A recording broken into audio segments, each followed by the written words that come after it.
Panhard Dyna Z. The Panhard Dyna Z is a lightweight motor car produced by Panhard of France from 1954 to 1959. It was first presented to the press at a Paris restaurant named Les Ambassadeurs on June 17, 1953 and went into production the following year. In 1959 it was replaced by the Panhard PL17. Panhard was one of the world's oldest auto manufacturers and since 1945 had become known for producing economical cars. Panhard, like Citroën, considered itself a leader, not a follower of automotive trends, and the Dyna Z featured an impressive array of unusual engineering choices. In 1955 Citroën had taken a 25% holding in Panhard's automobile business and during the next 2 years the national dealership networks of the two businesses were integrated. This gave Citroën and Panhard dealers an expanded market coverage, incorporating now a small car, a medium-sized saloon and a large car range.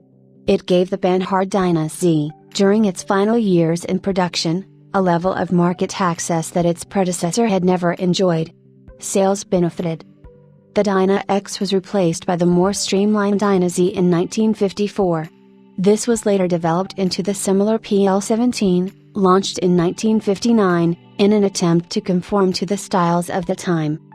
Like its predecessor the Dyna X and the Panhard Dynavia concept that influenced its design, the Dyna Z's body was originally aluminium with steel tube subframes front and rear joined by steel plate reinforcements in the sills. The decision to use aluminium sheeting for car bodies had been taken at a time when a sudden drop-off in demand for fighter planes had left the producers with a glut of the metal, but in subsequent years the relative cost advantage of sheet steel had increased steadily. Other sources emphasize an underlying error with the original costings for the model which had taken no account of the offcuts from the aluminium coils after the blanks for the body panels had been cut from them. Jean Panhard's explanation to a sympathetic interviewer concludes with the observation that nobody wanted to buy offcuts except at a ridiculously low price. This difference was our profit margin.